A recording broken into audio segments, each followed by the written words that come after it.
आप पत्रकारों को करना चाहिए।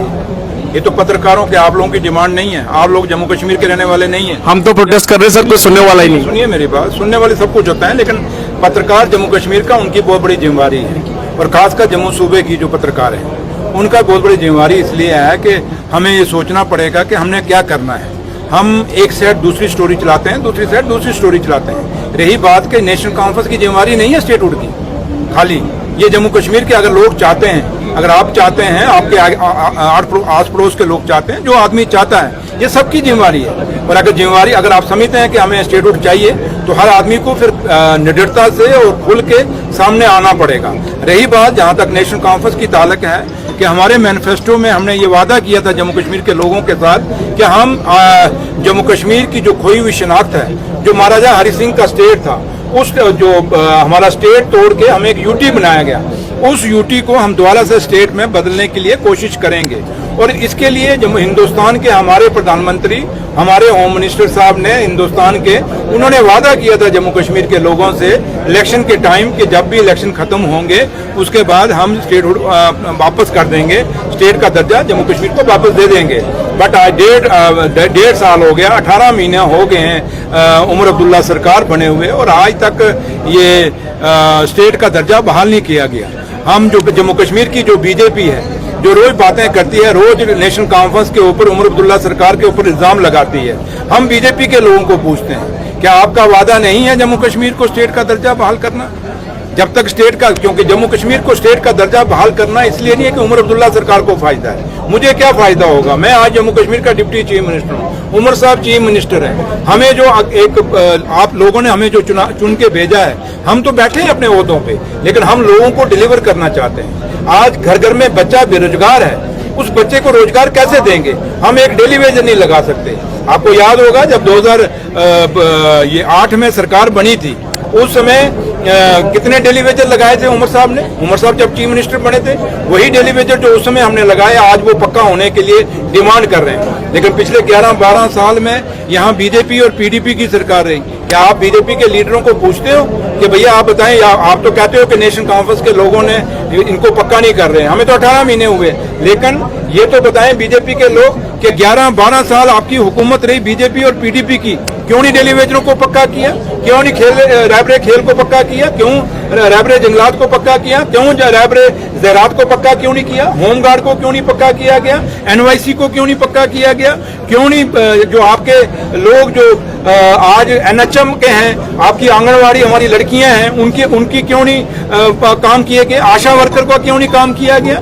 ये जरा आप सवाल, ये रोज जो यहाँ घूमते हैं आगे पीछे, और हम उनकी सिर्फ सुरेंद्र चौधरी को क्रिटिसाइज करने के लिए उनसे बाइट लेते हैं। मुझे लगता है कि सुरेंद्र चौधरी को के खिलाफ बाइट लेने से कुछ नहीं बनने वाला।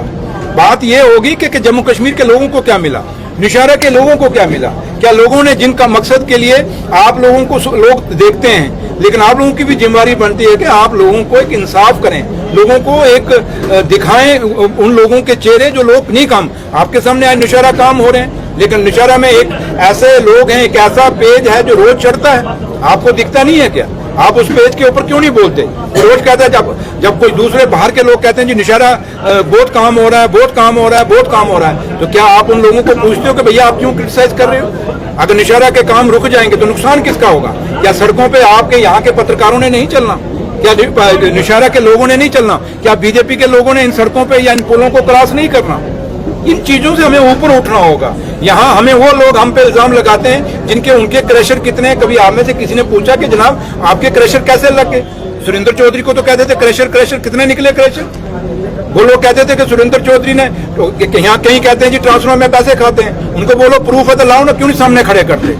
ये चीजें हैं जो आप लोगों को, हमको नहीं पूछनी चाहिए, आपको खुद करनी चाहिए। इसलिए स्टेट का दर्जे की अगर आप बात करते हैं, हम अपनी जिम्मेवारी समझते हैं, इसलिए 20 तारीख को हम जंतर मंतर पे जा रहे हैं, और जंतर मंतर पे जाके हम अपने प्रधानमंत्री से डिमांड करने जा रहे हैं, हम अपने होम मिनिस्टर देश के उनके डिमांड करने जा रहे हैं कि जो वादा आपने हमसे किया था इलेक्शनों से पहले, वो वादा निभाइए। आपने आज तक जम्मू कश्मीर के साथ जो वादे किए वो निभाए, लेकिन ये वादा आप क्यों नहीं निभा रहे? स्टेट का, हमारा स्टेट का दर्जा बहाल करिए ताकि हम लोग सरकार एक इंडिपेंडेंट होकर अपने काम कर सके और लोगों के मुश्किलों और मुसीबतों को हल कर सके। थैंक यू सर, ये रोड की भी बैड कंडीशन है सर, आपने देखा कई जगहों से बनी है, क्या बहुत बड़ी करप्शन हुई है, रोज होगा कोई ना कोई। क्या corruption? इस सर जो रोड बनी है, हाईवे, नेशनल हाईवे जो बना है सर, वो किसने बनाया? डिवाइडर सर, जिसने भी बनाया, क्या उसमें अब आपने सवाल छेड़ा, पूछ लीजिए थोड़ा। जो एसआरएम के यहाँ कंपनी के साथ जो पार्टनर थे, यहाँ लमेड़ी का एक आदमी पार्टनर था ना एसआरएम कंपनी में, उसने पूरा रोड बनाया था, उसी के क्रैशर से पूरा मटेरियल लगा, अलाइनमेंट पूरी उसकी खराब है,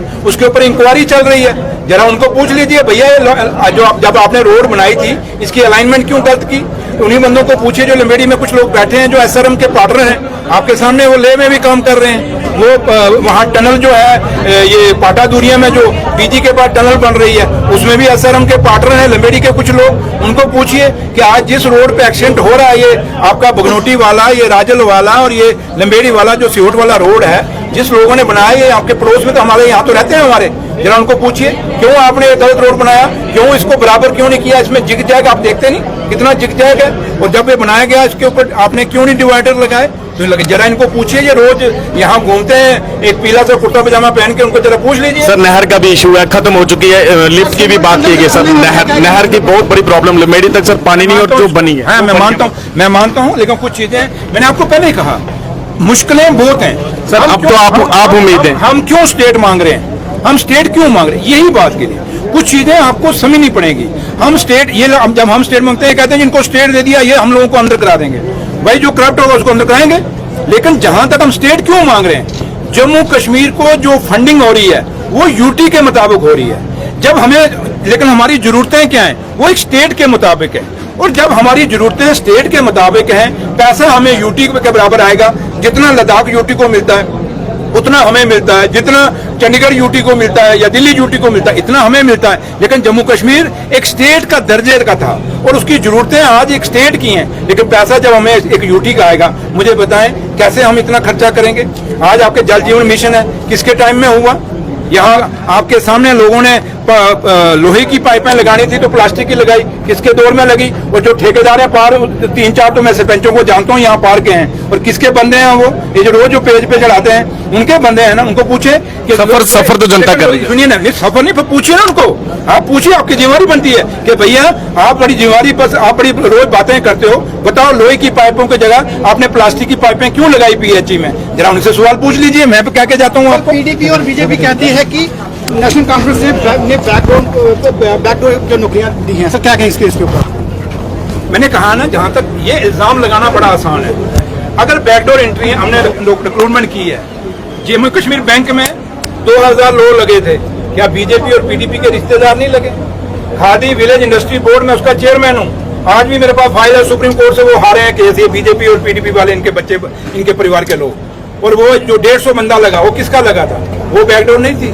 ऐसे ही आपके स्पोर्ट्स काउंसिल में कितने लगे, ऐसे ही टूरिज्म में कितने लगे, इन्होंने खुद लगाए। रही आउटसोर्सिंग कोई नौकरी नहीं होती, ये ठेकेदार एक सप्लाई देता है। जैसे आप हॉस्पिटल नशहर में ही देख लीजिए, यहाँ आउटसोर्सिंग से जो बच्चे लगे, क्या वो मुलाजिम है?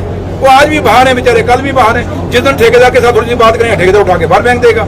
इसलिए ये आउटसोर्सिंग से अगर लोग कोई ठेकेदार के थ्रू लगे हैं तो इसको रिक्रूटमेंट नहीं कहते। लेकिन ये आउटसोर्सिंग का कल्चर लाया किसने, ये तो थोड़ा पता करिए। ये बीजेपी और पीडीपी लेके आई थी। यहाँ तो एक ऐसा बंदा भी है जो लमेड़ी का, जिसका हैंडीकैप है, जिसका कान कटा हुआ है, वो पहले पुलिस में एसपीओ लगा, आज वो पक्का हो गया। वो किसका रिश्तेदार है, जरा पूछ लेना थोड़ा लमेड़ी वालों से। जम्मू कश्मीर में पिछले 42 सालों से तकनीकी शिक्षा के सबसे भरोसेमंद और प्रतिष्ठित प्राइवेट पॉलिटेक्निक निट्स पॉलिटेक्निक ने सेशन 2026 के लिए 3 साल का डिप्लोमा और 2 साल का लेटरल एंट्री डिप्लोमा दोनों में एडमिशन शुरू कर दिए हैं। निट्स पॉलिटेक्निक में कुल 5 ब्रांच उपलब्ध हैं: civil engineering, electrical engineering, mechanical engineering, electronics and communication engineering और कंप्यूटर इंजीनियरिंग। निट्स पॉलिटेक्निक में एक्सीलेंट इंफ्रास्ट्रक्चर, हाईली क्वालिफाइड और अनुभवी faculty, well equipped labs, modern workshop है। स्टूडेंट्स के लिए स्कॉलरशिप भी उपलब्ध है। निट्स पॉलिटेक्निक पहली बार in service employees, working professionals, चाहे गवर्नमेंट हो या प्राइवेट, के लिए खास सुविधा लेकर आया है, जिसके तहत सिविल, इलेक्ट्रिकल और मैकेनिकल ब्रांच में 2 साल का लेटरल एंट्री डिप्लोमा भी उपलब्ध है, जिसमें फ्लेक्सिबल क्लास टाइमिंग दी जाएगी और आपकी ड्यूटी में कोई डिसरप्शन नहीं होगा। एडमिशन के लिए संपर्क करें निट्स पॉलिटेक्निक, इंदिरा नगर, मीरा साहब, जम्मू। जम्मू कश्मीर की खबरों के लिए जुड़े रहिए जेके अपडेट के साथ।